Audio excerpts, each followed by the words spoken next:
और एक होता है रिसर्च। आमतौर पर जो आर्टिकल वगैरह लिखते हैं, तो आर्टिकल्स के लिए कहते हैं कि भाई मिनिमम 5 to 6 जो है वो इंटरव्यूज होने चाहिए, तब आप रिसर्च आर्टिकल के लिए आपके लिए इनफ होगा, ठीक है। लेकिन अगर आपने पीएचडी का थीसिस करना है तो फिर डिपेंड करता है कि आपके कॉस्ट और टाइम कितना इसके साथ एंगेज है। बिकॉज जब मैंने किया था तो उस वक्त भी समझ लीजिए कि मुझे एक इंटरव्यू को जो है वो ट्रांसक्राइब करने में एक हफ्ता लग जाता था, ठीक है। और फिर जब आप ट्रांसक्राइब कर लेते हैं और उसको जब आप पढ़ते हैं तो फिर उसके बाद आप एक नया इंटरव्यू करते हैं। कुछ लोग ये करते हैं कि इंटरव्यू करते रहते हैं और बाद में बैठ के ट्रांसक्राइब करते हैं। तो मेरे प्रोफेसर की रिक्वायरमेंट थी कि भाई तुम पहले एक इंटरव्यू लो, उसको ट्रांसक्राइब करो, उसे पढ़ो और फिर ये देखो कि जो आपको रिस्पांस मिला है वो आप जो एक्सपेक्ट कर रहे थे, इन सेंस कि जो आपके क्वेश्चंस थे वो वैसे ही रिस्पांस आया है या आपको क्वेश्चंस को मॉडिफाई करना है। अगर आपको ये लगे कि नहीं जो मैं एक्चुअली एक्सप्लोर करना चाह रहा था वो तो हुआ ही नहीं है, तो मैं क्या करूंगा, ऐसे मतलब मेरे क्वेश्चन सही नहीं थे पूछने के, तो मैं क्या करूंगा, मैं अपने क्वेश्चंस को मॉडिफाई करूंगा। तो एक टर्म यूज होती है कन्वर्जेंट इंटरव्यूज, ठीक है।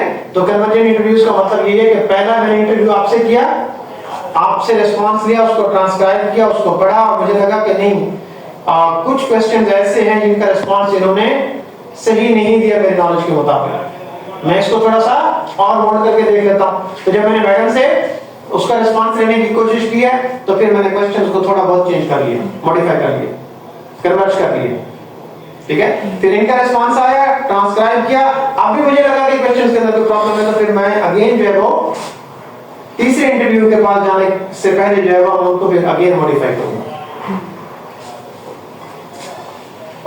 तो यहाँ तक कुछ बातें समझ आ रही हैं? जी। ये ऊपर से गुजर रही हैं। सर आपने कौन से सॉफ्टवेयर यूज किए थे सर?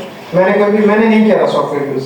मैंने अगर ट्रेनिंग अगर दी है, वर्कशॉप्स भी मैंने कंडक्ट वो किए हैं, अपना अटेंड किए हैं बहुत सारे वहाँ पर, लेकिन मैंने यूज नहीं किया अपने रिसर्च के। बाय द वे वैसे एनवीवो जो है वो बहुत फेमस है क्वालिटेटिव रिसर्च के अंदर, लेकिन उसका वही मसला है जो मैंने आपको उसकी वजह बताई है कि उसको आप बता देंगे कि भाई इस पैराग्राफ में इस पूरी के पूरे जो है वो इंटरव्यू की ट्रांसक्रिप्शन से आपने ये वर्ड जो है वो हाईलाइट करने हैं। आपको हाईलाइट वर्ड जब यूज हमने उसको बता दिया वर्ड तो उसने हाईलाइट तो कर देने हैं, लेकिन वो किस कॉन्टेक्स्ट में बताया गया, कब क्या जब जरूरत थी तब वो यूज हुआ है या गैर जरूरी तौर पर किसी और एस्पेक्ट को सपोर्ट करने के लिए वर्ड यूज हुआ है, लेकिन उस वक्त उसकी जरूरत नहीं थी। वो तो मुझे पता है जब इंटरव्यू ले रहा है कि इसने ये बात कब की और क्यों की है। सर आपने अपनी रिसर्च कितने ड्यूरेशन में की थी? मैं अगर बताऊं तो फिर आप लोग कहेंगे कि ये कैसे हो सकता है और फिर पता नहीं ये पीएचडी वैलिड है या नहीं है। Sir 2 years 3 years 1 year? मैंने जब यहाँ से फ्लाइट पकड़ी और जब मैंने पीएचडी कंप्लीट करके वापसी फ्लाइट ली तो 2 years and 5 months। सर जब बट ये है कि मेरी जो टाइम है वो लाइब्रेरी में गुजरा। अच्छा। हाँ, सुबह 9 से लेकर रात के 9 बजे तक। अगर मुझे ग्रोसरी करने जाना होता था तो हम 2 दोस्त थे, तो फिर हम गाड़ी वहीं से लाइब्रेरी से लेते थे और सिटी चले जाते थे 2 हफ्ते के बाद, और हम मूवी वगैरह देखते रात को 3 बजे वापस होते, फिर सुबह अगेन हम 9 बजे लाइब्रेरी पहुंचे होते। सर कौन सी जगह से किया था? मैंने मलेशिया से किया, यूनिवर्सिटी नॉर्दर्न मलेशिया से। सर जब डिफेंस होता है थीसिस डिफेंस, तो सर क्वालिटेटिव ज़्यादा आसान होती है या क्वांटिटेटिव को डिफेंस करना ज़्यादा आसान होता है? क्योंकि सर ये बता रहे हैं सर हमें क्या पता, कोई एक्सपीरियंस ही नहीं है। डिपेंड करता है एक तो जो है वो एग्जामिनर तो यकीनन क्वालिटेटिव की आएंगे ना, क्वांटिटेटिव के तो नहीं आएंगे, ऐसा है कि नहीं है। जब स्टडी ही क्वालिटेटिव की है तो एक्सपर्ट ऑफ द फील्ड को बुलाया जाएगा, और एक्सपर्ट ऑफ द फील्ड होता है कि उस डिसिप्लिन का एक्सपर्ट हो, वन थिंग। सेकंड थिंग क्या है कि वो उस रिसर्च मेथोडोलॉजी का भी एक्सपर्ट हो जी सर, तो तभी वो क्वेश्चन कर पाएगा ना। जी सर, ठीक है। तो अब ये डिपेंड करता है, लेकिन एक होता है कि जो उस बोर्ड के अंदर लोग बैठे होते हैं इन टोटल, तो उसमें भी लोग फिर क्वेश्चन जनरली करते हैं। बहुत दफा ऐसे होता है कि जो क्वांटिटेटिव के लोग होते हैं, मैंने अभी भी देखा जिनके बिल्कुल अंडरस्टैंडिंग नहीं होती, तो जब क्वालिटेटिव उसका कैंडिडेट का क्वालिटेटिव स्टडी वाले कैंडिडेट का जब डिफेंस हो रहा होता है तो क्वांटिटेटिव वाले कुछ ऐसी बातें करते हैं कि हम कहते हैं पता नहीं इन्होंने पीएचडी कब की है। जी सर। क्योंकि वो बिल्कुल इरेलीवेंट है। वो कहते हैं कि रिलायबिलिटी किधर है इसकी, Exactly. इसकी वैलिडिटी किधर है, ठीक है इसके। अच्छा, आपको ये भी मालूम होना चाहिए कि हम उसका कोई मॉडल तो नहीं बनाते, हाँ जी सर। ठीक है, हम लिटरेचर को जनरली डिस्कस करते हैं और हाइपोथेसिस नहीं होते, ठीक है, जी सर। सिर्फ रिसर्च क्वेश्चंस होते हैं। और इवन जो एक्सपर्ट हैं वो रिसर्च क्वेश्चंस भी नहीं कहते, वो इसको रिसर्च इश्यूज कहते हैं। क्वालिटेटिव के अंदर यानी जो वर्डिंग है वो भी बहुत स्पेसिफिक होती है, ताकि वो हर चीज जो है वो यूनिक नजर आनी चाहिए कि ये वाकई इसका क्वांटिटी के साथ कोई ताल्लुक नहीं है। इसका मतलब सर ये अच्छी है, हाँ, फाइनली अच्छी है। लेकिन ये बात जरूर है, दो चीजें होती हैं। एक का होता है कि यूजेज कम हो या आपको शायद शॉर्ट टर्म के लिए उसका बेनिफिट ना हो, लेकिन वो आपको थोड़ा यूनिक करती है। जी सर।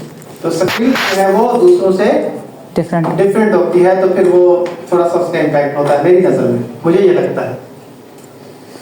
तो मैंने आपको बताया नहीं कि जब मैं किसी को कहूँगी अच्छा मैंने फाइनेंस में किया और क्वालिटेटिव में, तो वो एकदम कहते हैं अच्छा ये कैसे कर रहे हो। तो ये बात जो है वो थोड़ा सा अच्छी है, मुझे अच्छी लगती है। देखिए ये बहुत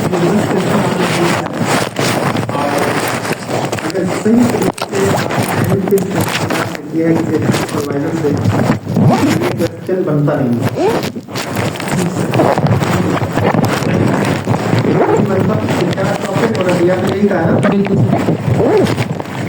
टॉपिक तो वो होता है जो आपने बिल्कुल अब डिफाइन कर लिया और इसी के अंदर ही रहना है आपने, ऐसा है कि नहीं है। तो वो टॉपिक, और एमफिल के जब स्टूडेंट्स हमारे पास आते हैं या समटाइम पीएचडी के स्टूडेंट को, तो वो ये कहते हैं कि सर हमें टॉपिक पता है किस पे हमें काम करना है, एरिया। एक्चुअल में वो एरिया होता है, वो डिसिप्लिन के अंदर किसके अंदर मुझे काम करना है, ठीक है, या उस डिसिप्लिन का सब डिसिप्लिन के अंदर क्या है, बिल्कुल सर, ठीक है। और वो कैसे पता चलेगा कि क्या होना चाहिए, वो रीडिंग से पता चलेगा, जो कि हमारी हैबिट अनफॉर्चुनेटली नहीं है। आप बिलीव करेंगी मेरे पास अभी भी इस वक्त भी फाइनेंशियल डेरिवेटिव्स के ऊपर 847 पेपर्स की माइंड मैपिंग मौजूद है। और उस माइंड मैपिंग का सिर्फ ये नहीं है, उसके कोई 23-24 कॉलम है जिसके अंदर सीरियल नंबर है, ऑथर नेम है, टाइटल ऑफ द स्टडी है, उसके बाद जो है वो variables, independent, dependent variable, moderator, mediator, ठीक है, population, research approach, research design, research methodology, population, sample size, sampling technique, उसके बाद जो है वो research instrument, research tool, research technique यानी एनालिसिस की टेक्निक, ठीक है, और फ्यूचर रिसर्च रिकमेंडेशन। किसी भी पेपर के अंदर फ्यूचर रिसर्च रिकमेंडेशन पढ़ने के बाद फिर वो जो आप इतने पेपर्स की फ्यूचर रिकमेंडेशन उठाते हैं, तो फिर उससे आपको कुछ गाइडलाइन मिलती है कि क्या नया है जो करने वाला है, जो पहले नहीं हुआ। और उसमें भी ये होता है कि रिसर्च के अंदर ये जरूरी नहीं होता कि आप कोई थ्योरेटिकल डायमेंशंस न्यू ले आए तो फिर हम कहेंगे ये यूनिक आइडिया है जिसके ऊपर रिसर्च होनी है। लो, वो मेथोडोलॉजी की बेस के ऊपर भी हो सकता है, जैसे अभी मैंने आपको बताया कि सब लोगों ने एक चीज के ऊपर काम किया और सब ने क्वांटिटेटिव किया है, सब ने क्वेश्चन बेस किया, और आप उसे किस में देखना चाहते हैं, आप उसको एक्सप्लोर करना चाहते हैं, इन डेप्थ स्टडी, आपने क्वालिटेटिव रिसर्च कर ली, ठीक है। और एक और एस्पेक्ट होता है उसे कि आप जो है वो उसका प्रैक्टिकल एस्पेक्ट देखें। प्रैक्टिकल एस्पेक्ट देखें जिस तरीके से पूरी दुनिया के अंदर रिसर्च नहीं हुई, या डेवलप्ड नेशंस के अंदर भी तो डेवलपिंग के अंदर नहीं हुई, फिर फलां रीजन के अंदर हुई है, इस रीजन के अंदर नहीं हुई, ठीक है। पाकिस्तान के अंदर इस्लामाबाद में तो हुई है, लेकिन पंजाब के किसी सिटी में नहीं हुई, पंजाब के एक डिवीजन के अंदर हुई है, दूसरे डिवीजन के अंदर नहीं हुई, एक डिवीजन के अंदर 7 डिस्ट्रिक्ट है, एक में हुई है, दूसरे के अंदर नहीं हुई, तब भी ये क्या, इसको हम रिसर्च गैप्स कहते हैं। जी सर। और ये आप इसको फिल करेंगे तो ही आपकी रिसर्च जो है वो थोड़ी ओरिजिनल होगी, लेकिन प्रॉब्लम का होना जरूरी है, क्योंकि प्रॉब्लम जब आमतौर पर मैं भी थीसिस की जाए असेसमेंट करता हूँ, एग्जामिनर होता हूँ, तो जब पढ़ता हूँ तो उसमें मैं जो प्रॉब्लम स्टेटमेंट लिखते हैं तो उस प्रॉब्लम स्टेटमेंट के अंदर बहुत बड़े मसले मसाइल होते हैं। आई मीन वो लोगों को समझ ही नहीं आ रही होती कि मसला क्या है। ठीक है, तो इसको लिखना क्या है, ये प्रॉब्लम है क्या जिसको मैं एक्सप्लोर करना चाह रहा हूं। देखिए नोज वाटरिंग होती है ना, ये एक प्रॉब्लम है आपके सामने, ऐसा है कि नहीं है, ये प्रॉब्लम है और आप ये फेस कर रहे हैं। अब ये जो प्रॉब्लम है ये भी प्रॉब्लम नहीं है, ये सिम्टम ऑफ द प्रॉब्लम है। नोज वाटरिंग क्या है, ये सिम्टम है जो आपको बता रही है कि देयर इज समथिंग रॉन्ग। अब आपका काम है कि भाई इसको रोकना है और फ्यूचर में ये ना हो, ये करना है कि नहीं करना। जिसका मतलब है कि फिर आपको ये देखना होगा कि भाई ये हुआ क्यों है, व्हाई इट हैपेंड, ये नोज रनिंग शुरू क्यों हुई है। तो फिर आपको इसकी कॉजेस या इसकी जो रीजंस है वो ढूंढनी होगी। आपको पता चला कि अच्छा मैंने ठंडा पानी पिया था, अगर दिसंबर का एंड था या जनवरी का फर्स्ट वीक था, ठीक हो गया। आप जो है वो हीटर से गर्म कमरे से बाहर अचानक या सडनली किसी ने नॉक किया और आप घर से बाहर चले गए, उसकी वजह से जो है वो आप अफेक्ट हुए, ठीक है। हो सकता है कि आपने जो है वो आपको गोलगप्पे और ये ऑयली चीजें खाने का शौक हो तो उससे भी शुरू होता है, तो गला खराब होता है तो उससे शुरू भी हो जाता है, ठीक है। अब ये क्या है, ये डिफरेंट रीजंस हैं, ये वो क्या है, कॉजेज हैं। अब जब ये कॉजेज आइडेंटिफाई हो जाती हैं तो वाई का आंसर मिलता है। जब कॉज किसी चीज की पता चल जाती है तो फिर उसको इरिडिकेट करने का मसला नहीं होता। रिसर्च का कहते हैं ना कि research provides the solution to the problem. वो सॉल्यूशन नहीं एक्चुअल में प्रोवाइड करती, इट प्रोवाइड्स द रीजंस कि ये प्रॉब्लम हुआ क्यों है। अब जब आपको ये रीजन पता चल जाएंगे तो फिर आप नेक्स्ट टाइम क्या है, जो 4 मैंने आपको अभी गिनवाई है, अगर आपको फ्यूचर में ये होंगी तो आप केयरफुल रहेंगे कि नहीं रहेंगे, तो ऑटोमेटिकली आपका ये प्रॉब्लम फ्यूचर में नहीं होगा। तो आपके रिसर्च ने क्या किया है, वो रिसर्च ढूंढ के एक्चुअल में उस प्रॉब्लम का फ्यूचर में रेजोल्यूशन भी दे दिया। तो जब एग्जामिनर पूछ रहा होता है कि भाई बताइए कि आपकी रिसर्च ने क्या सॉल्यूशन दिया है, तो फिर हम बता रहे होते हैं कि ये रीजंस थी, ये वजूहात थी, ये कॉजेज थी। अब जब ये आइडेंटिफाई हो गया तब इसको रिजॉल्व करना कोई बड़ी बात नहीं है। आपके ऑर्गेनाइजेशन के अंदर सेल कम हो रही है, क्या हो रही है, सेल कम हो रही है। अब डिफरेंट डिपार्टमेंट्स काम करते हैं, उसमें आपका फाइनेंस डिपार्टमेंट हो सकता है, एचआरएम डिपार्टमेंट है, क्वालिटी है एनहांसमेंट का, मार्केटिंग का है, उसके बाद प्रोडक्शन डिपार्टमेंट है, उसके बाद सेल्स का डिपार्टमेंट है। हाँ, ये सारे डिपार्टमेंट्स और इनकी कंबाइंड एफर्ट से ही कंपनी की परफॉर्मेंस एक्चुअल में हमें नजर आ रही होती है। लेकिन अगर इसमें से किसी एक की, हम कहते हैं कि सेल्स फोर्स को जो है वो, अब ऑर्गेनाइजेशन ने जो है वो समझा कि मैं मार्केट को जो है वो कैप्चर कर चुका हूं, तो अब सेल्स फोर्स के जो बेनिफिट्स हैं वो कम कर दूं। किसी से गाड़ी ले ली, किसी का पेट्रोल जो है वो देना बंद कर दिया, तो अब उन इंडिविजुअल्स की मोटिवेशन क्या हो जाएगी, कम हो जाएगी। ऐसे ही नहीं है कि मुझे जो पहले बेनिफिट मिल रहा है तो अब नहीं मिल रहा है। अब मुझे जब ये पता चल जाए रिसर्च कंडक्ट करने के बाद कि एक्चुअल में इन लोगों की वजह से ये और नए एरियाज सर्च नहीं करे और प्रोडक्ट हमारा जहां तक पहुंचना था, पेनिट्रेट करना था, वहां तक अभी नहीं होना था, गुंजाइश बाकी है, और हमने इनके अभी से बेनिफिट क्या कर दिए, लोग जो आपको कॉज पता चल गई कि नहीं, अब कॉज पता चल गई कि इनकी वजह से हो रही है, तो फिर आप क्या करेंगे, आप उनको वो बेनिफिट्स दोबारा अलाउ कर देंगे या एलोकेट कर देंगे। तो प्रॉब्लम जब कॉज पता चली तो कॉज को आपको इरेडिकेट करने का मसला नहीं होता, उसका सॉल्यूशन अवेलेबल होता। तो यहां तक बातें कुछ समझ आएगी। आगे चलते हैं कि व्हाई क्वालिटेटिव रिसर्च, ये वो बात है जो हम सर चाय पिएंगे बिल्कुल। अच्छा आप लोगों को अच्छा मेरी तो 2 फिलॉसफी है, 3 आवर्स की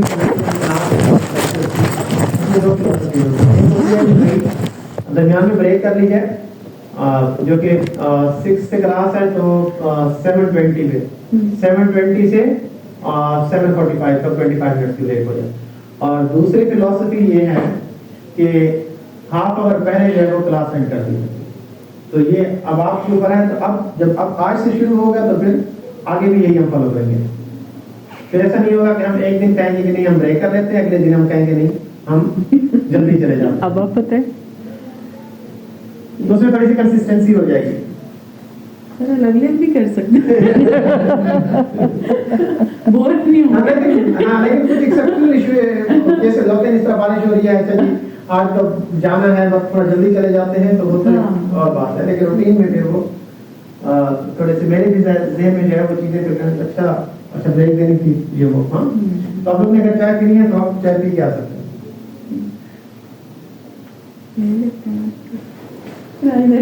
सर अभी तो रमजान आ रहा है ना, तो नहीं लेंगे तो नहीं लेंगे उसके बाद हम दोबारा डिसाइड करेंगे। बिल्कुल okay,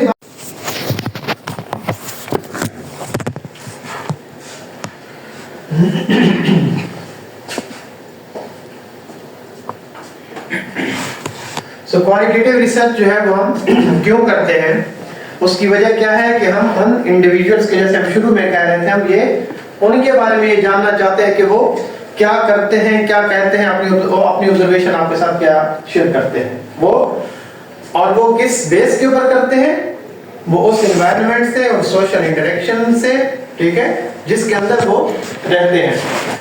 Understand the context in which actions and decision take place. Understand factors, environment and circumstances that influence their behavior to make choices. कि मैं ये decision क्यों कर रहा हूँ, मैं ऐसे क्यों खाता हूँ, मैं ऐसे क्यों पहनता हूँ, मैं ऐसे क्यों चलता हूँ, मैं गैदरिंग में जाता हूँ, मैं सोशल हूँ या नहीं हूँ, वो कहाँ से आता है, वो जो चॉइस है मेरी वो कहाँ से आती है, मेरे उस सोसाइटी से, उस सर्कल से, उस कल्चर से, उस एनवायरनमेंट से डेवलप होती है मेरे अंदर, और फिर मैं उसी के साथ क्या हो जाता हूँ, एसोसिएट हो जाता हूँ, और फिर वही अपनी एसोसिएशन में जो मेरे से पूछ रहा है उसके साथ शेयर करता हूँ, यानी रिसर्चर के साथ, और वो रिसर्चर फिर बाकियों को बताता है कि ये इस ग्रुप ऑफ पीपल के अंदर है, इस एनवायरनमेंट के साथ इसका ताल्लुक है, इन सर्कमस्टांसेस से ये गुजरा है, सो इसीलिए इसकी बात ये है और इसकी ये मीनिंग है इसकी डिसीजन की।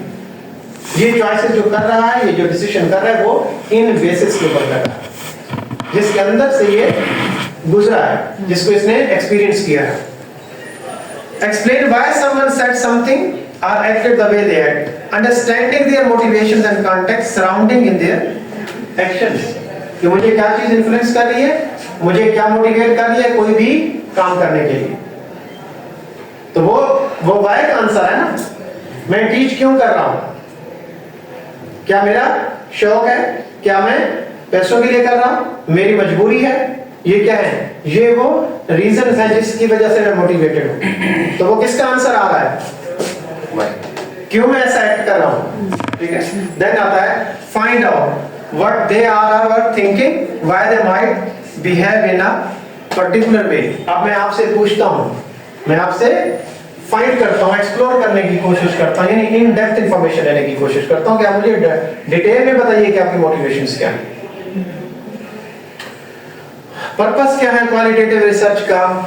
आइडेंटिफिकेशन, कुछ तो मालूम है लेकिन फिर भी क्यूरियोसिटी और एम्बिग्यूइटी परसिस्ट करती है, उसको खत्म करने के लिए मैं क्या करूंगा, क्वालिटेटिव रिसर्च। मैं पढ़े पढ़ाए पे नहीं जाऊंगा बल्कि उस कंसर्न के पास जाऊंगा जो जिससे रिलेटेड ये चीज है। जैसे अभी हमने बात की है कि उस ऑर्गेनाइजेशन के उस एनवायरनमेंट के अंदर काम करने वाले लोगों से मैं सुनता तो यही हूं कि जो स्टील इंडस्ट्री है उसके अंदर जो है वो टेम्परेचर बहुत ज्यादा होता है और एम्प्लॉइज फेस करते हैं, ऑर्गेनाइजेशन उसके लिए कोई सोल्यूशन नहीं देती। अब ये मुझे कैसे पता चलेगा, मुझे थोड़ा सा तो पता चला है, लेकिन मुझे एक्चुअल रियल पिक्चर कौन बताएगा, वही लेबर बताएगा जो उस एनवायरनमेंट के अंदर काम करता है। तो इसको क्या कहते हैं, ये क्या है, आइडेंटिफिकेशन है। द वर्ड एक्सप्लोरेशन, एक्सप्लोरेशन का क्या मतलब होता है, टू टेक समथिंग और उससे नीचे कोई चीज निकालना, उसकी तह तक जाना, इन डेप्थ उससे चीजें लेना, ठीक है। So new phenomena being investigated, इसका मतलब है कि अभी इसकी मैं एग्जांपल आपको दूं। जब कोविड आया तो कोविड की वैक्सीन के ऊपर रिसर्च हुई होगी कि नहीं हुई होगी, व्हाट वाज दैट, एक्सप्लोरेशन थी या आइडेंटिफिकेशन थी, क्या पहले कोई वैक्सीन कोविड से रिलेटेड थी, नहीं थी, उसी के लिए तो कोविड आया सर। ठीक है, वो भी अच्छी बात है। तो मतलब ये कि उस किसी के ज़हन गुमान में नहीं था, और फिर इसको इस प्रॉब्लम को रिजॉल्व करने के लिए क्या किया गया है, बिलियंस ऑफ डॉलर्स जो है वो उसकी खर्च किए गए उसके ऊपर रिसर्च करने के लिए, उसको एक्सप्लोर करने के लिए, ताकि इसका अब जो है वो क्या किया जाए, इसको एरेडिकेट किया जाए, इसको जो है वो कम किया जाए। Description describing the dimensions, variations, meaning, importance of the phenomena. यहाँ पे ये चीज बताना, ये दरख्त है, इसकी इतनी लेंथ है, ऐसे ही है ना, और इसका कलर ये है, ये बता देना, तो इसका मतलब है कि मैंने डिस्क्राइब कर दिया, मैंने डिस्क्राइब कर, इसका नाम है शामिर भाई का, और ये इकरा यूनिवर्सिटी में पढ़ता है और ये जॉब करता है, बस ये इसकी डिस्क्रिप्शन है जो इन्होंने मुझे अभी शेयर किया। सर आपने कन्विंस कर लिया, ये फौजी है सर। हाँ। मुझे लगता है कि मैडम का कोई खास काम नहीं, कोई बनती नहीं है, मुझे लगता है। आइडेंटिफाई करते हैं सर। अब मैं और दूसरी बात ये भी है कि मैं अब इंडिपेंडेंट भी नहीं कर सकता। पहुंच गया ना आपकी बात से? यस सर, सही है ना, तो मैं इंडिपेंडेंट का सर आपका लैंप ही नहीं है। सो एक्सप्लेनेशन क्या है कि क्यों ये फिनोमेना एग्जिस्ट करता है, बता दिया कि ये जॉब करता है, लेकिन एक्चुअल में ये आर्टिलरी में, अच्छा ना, तो वो जॉब करता है और फाइनेंस में जॉब करता है, ठीक है, तो स्पेसिफिकली उस फील्ड में क्यों किया है। ओके, सो इसकी फिर हमें क्या होगी, एक्सप्लेनेशन चाहिए होगी कि ये फिनोमेना ऐसा क्यों है, ये फिनोमेना है तो सही, ये पर्सन है तो एग्जिस्ट तो करता है, ठीक है। क्रिटिक अब आता है कि एक्चुअल में वो जो शुरू में बात कर रहा था कि क्वालिटेटिव वाले कहते हैं कि क्वांटिटेटिव सही नहीं है और क्वांटिटेटिव वाले कहते हैं कि क्वालिटेटिव सही नहीं है, तो हम जो कि क्वालिटेटिव पढ़ रहे हैं तो क्रिटिक किसका होगा, क्वांटिटेटिव वालों का, और क्या कह रहे होंगे कि ये क्वालिटेटिव सही नहीं है। अगर सही नहीं है तो वो क्या कहते हैं, इट्स टू सब्जेक्टिव। किसके ऊपर रिलाय कर रही है, जी, अपोनेंट्स और क्रिटिक ये कहते हैं कि चूंकि किसी इंडिविजुअल का एक का कॉन्टेक्स्ट ले लेना और रिसर्चर उसकी बात एक्सप्लेन कर दे, सब्जेक्टिव बात है या अपनी कोई बात उसमें ऐड भी कर दे या अपने जाविये से या अपनी नजर से उसे देखे और एक्सप्लेन कर दे, तो ये कोई बात समझ आती नहीं है, ठीक है। दूसरी चीज क्या, डिफिकल्ट टू रेप्लिकेट, किस वजह से, context specific, subjective and unique interactions. हर बंदे का अपना अपना माइंड है, अपनी अपनी सोच है, अपनी अपनी ऑब्जर्वेशन है, अपनी अपनी जो है वो फीलिंग्स है, और अपने अपने डिफरेंट एनवायरनमेंट से, डिफरेंट सिचुएशन से, सर्कमस्टेंसेस से वो गुजरा, ठीक है।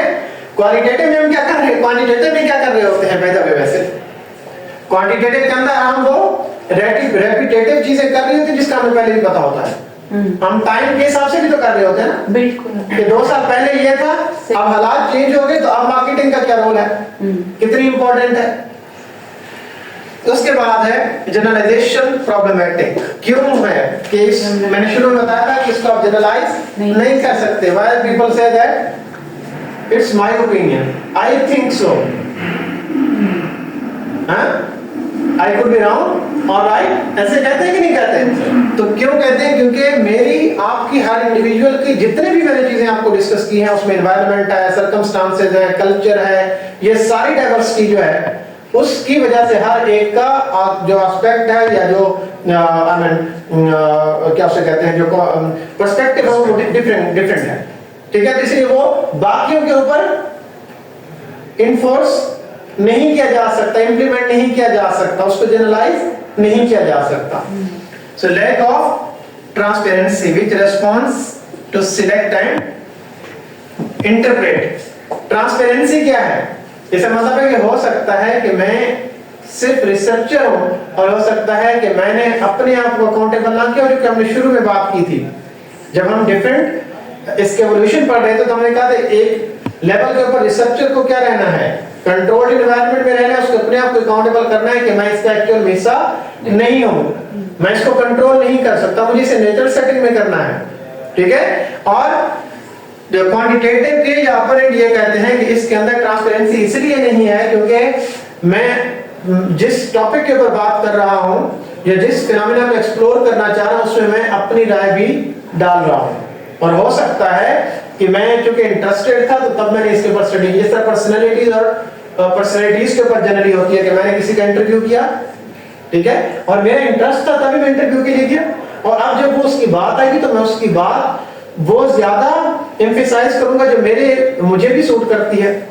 या जैसे देखें जर्नलिस्ट है, एक ओपिनियन रखता है किसी लीडर के बारे में, इसका मतलब है कि अब उसके ज़हन में वो चीजें हैं और वो जो पहले उस लीडर के बारे में कहता है, अब उसने इंटरव्यू कर लिया, जब इंटरव्यू करेगा तो बाद में कहेगा कि मैं भी तो यही कहता था, आप मुझे खुद कह रहे हैं। अब बात समझेगी नहीं, इसका मतलब तो फिर तो आपने जो बात की है वो इंडिपेंडेंट नहीं है, ट्रांसपेरेंट नहीं है, आपने वही बातें सिर्फ प्रोग्राम की जो है वो पब्लिक की है जिनके बारे में जो आप कह चुके थे। जैसे वो कहते हैं ना कि मेरी प्रेडिक्शन ये है, कहते हैं ना कि मैं वो जो कहते हैं मेरी नॉलेज है, ये मेरी प्रेडिक्शन है, ये मेरी फोरकास्ट है फलां के बारे में। और बाद में उससे इंटरव्यू करने के बाद कहा कि हाँ मैं भी तो यही कहता था, और अपनी उन प्रेडिक्शंस को सही करने के लिए मैं क्या कर रहा हूं, मैं उसके रिस्पांस को भी अपनी प्रेडिक्शन के साथ जोड़ने की कोशिश कर रहा हूं। आगे बढ़ते हैं, इसकी है लिमिटेशंस। तो लिमिटेशंस क्या होती है, बस बाय द वे होती क्या है लिमिटेशंस? रिसर्च कुछ ना कुछ तो आपने पढ़ा है, आर्टिकल्स भी आपने पढ़े हैं।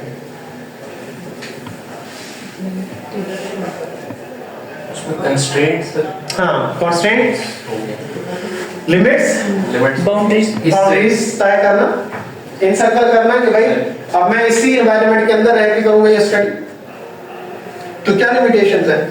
Limited data is used to conduct the study. मैंने अभी आपको बात की है कि 5 लोगों के रिस्पांस को लेकर हम पेपर पब्लिश कर लेते हैं, ऐसे है कि नहीं है?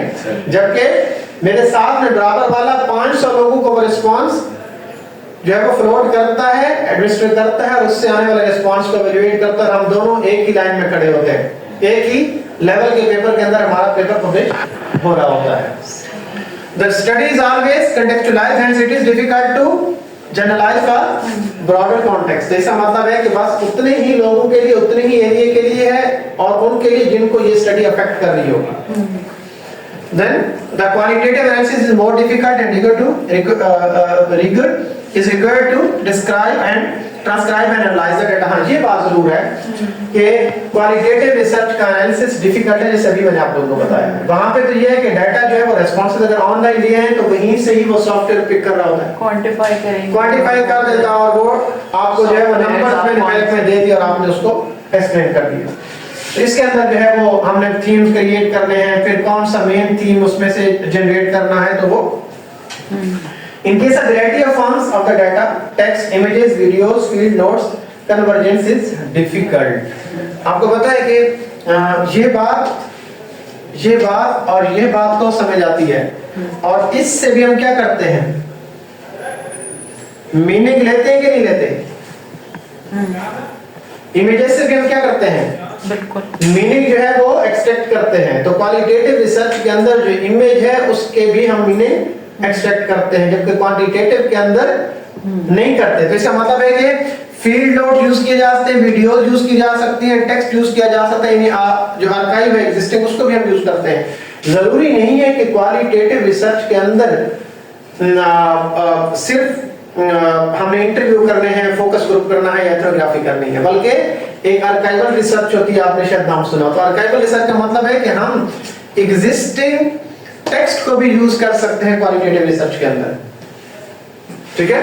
और कन्वर्जेंस इज डिफिकल्ट, इसका मतलब है कि जो टेक्स्ट है और जो वीडियोस हैं और जो फील्ड नोट्स हैं ये एक दूसरे से क्या है, बिल्कुल डिफरेंट है। तो हमें इसको मॉडिफाई करने के लिए, जो अभी मैंने आपको इंटरव्यू प्रोटोकॉल की बात कर रहा था, तो उसके अंदर हम क्या कर रहे होते हैं कि मुझे लगता है कि मेरा रिस्पांस मुझे नहीं मिल रहा, तो मैंने अपने क्वेश्चन को क्या कर दिया है, मॉडिफाई कर दिया है, या मेरे टेक्स्ट जो है वो उस वीडियो के साथ जो है वो कोई एसोसिएशन मुझे नजर नहीं आ रही उसकी।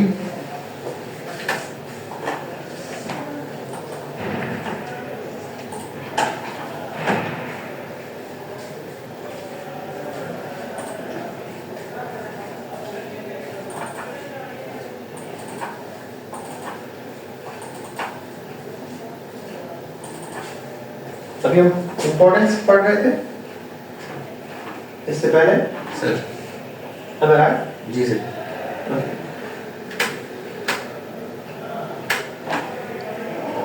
ये एक्चुअल में इसके डिफरेंशिएटिंग पॉइंट्स जो है वो जो कंपैरिजन के मेजर पॉइंट्स हैं। ये आप खुद आई थिंक रीड कर लें, तो इसमें कोई चीज़ ऐसी नहीं है जो मैंने अभी डिस्कस ना की।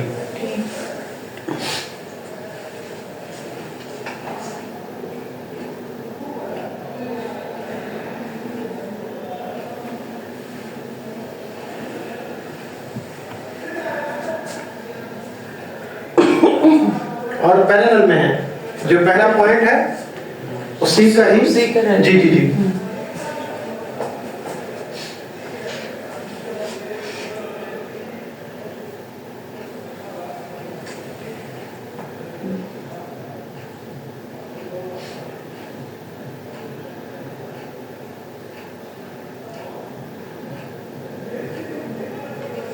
सर जो इंस्ट्रूमेंट्स यहाँ पे यूज लिखा हुआ है सर, इंस्ट्रूमेंट के how to they carry research framework या स्ट्रेटजीज?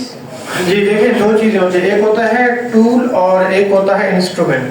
जी सर। ठीक है, तो टूल होता है, हम कहते हैं सॉफ्टवेयर्स को, जी सर। ठीक है, जो डाटा को एनालाइज करते हैं। और इंस्ट्रूमेंट है जो यहाँ पे भी लिखा हुआ है, इंस्ट्रूमेंट है कि जो रिस्पांस कलेक्ट करते हैं वो किस तरह से करते हैं। जैसे क्वेश्चनरी। अब देखिए, आपको ये बात भी मालूम होगी शायद, जैसे मैंने आपको इंटरव्यू प्रोटोकॉल का बताया, तो क्वेश्चनियर भी एक लेमैन जो है वो डेवलप नहीं कर सकता, ठीक है। और अक्सर अब जो वो चल रहा है, लोगों ने अपने लिए और भी आसानी क्रिएट कर ली है कि भाई एग्जिस्टिंग रिसर्चर्स का उससे या अडॉप्ट कर लेते हैं या अडॉप्ट कर लेते हैं, ऐसे ही है ना। तो वो क्यों करते हैं, यानी आसानी, टाइम कॉस्ट अपनी जगह मौजूद है, लेकिन वो जो लॉजिक देते हैं जिसकी वजह से जिसके पीछे जो रियलिटी छुप जाती है वो क्या है, वो ये कहते हैं कि चूंकि टाइम और कॉस्ट की वजह है और ये चूंकि पहले यूज हो चुका है, ये ऑथेंटिक है, तो इसीलिए मैं इसको अडॉप्ट कर रहा हूं या अडॉप्ट कर रहा हूं, ऐसे ही है ना। अदरवाइज वो क्वेश्चन डेवलप करना रिस्पॉन्सेज के लिए, फिर आपने देखा है कि उसकी जो स्केल को उसको जो क्वांटिफाई करने का तरीका क्या है, उसमें मैं एग्री और डिसएग्री के दरमियान में, स्ट्रांगली एग्री या एग्री के दरमियान में भी तो कुछ लेवल होगा कि नहीं होगा। तो मैं कैसे कह सकता हूं कि एक चीज से जंप करके मैं दूसरी पे गया हूं, एक डिसएग्री भी और एक स्ट्रांगली डिसएग्री भी है, तो इन दोनों के दरमियान में भी तो कोई चीज होगी, ठीक है। ओके, इसको मैं पढ़ दूं आप लोगों को, सर पढ़ लीजिए। ओके।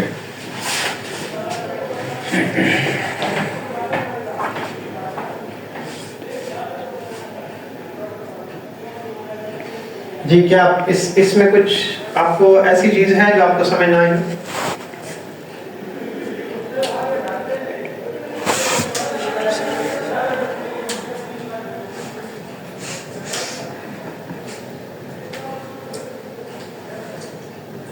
जो वेरिएबल्स होते हैं, जो क्वांटिटेटिव के अंदर हम वेरिएबल्स यूज करते हैं, इंडिपेंडेंट है, डिपेंडेंट है, हाँ, मॉडरेटर है या मीडिएटर है, वो भी एक्चुअल में कॉन्टेक्स्ट हैं उस रिस्पांस के जो एक्सप्लोरेटरी रिसर्च में किसी ने हमें बताया था।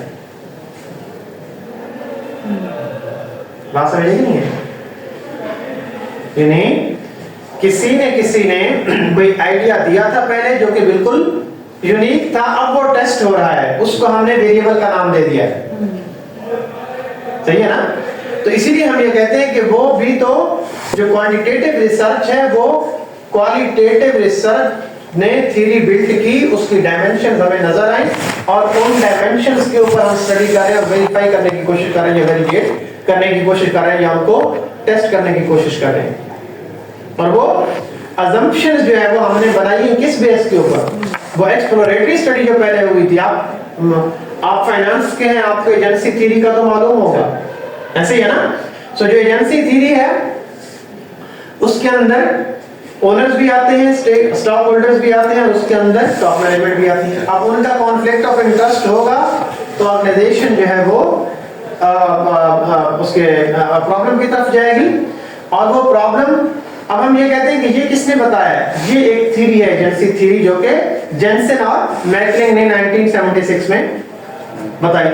अब हम जब स्टडी करते हैं तो हम कहते हैं कि अच्छा, टॉप मैनेजमेंट में बोर्ड का साइज ज्यादा होगा तो क्या कॉन्फ्लिक्ट कम होगा, बोर्ड का साइज कम होगा तो कॉन्फ्लिक्ट कम होगा।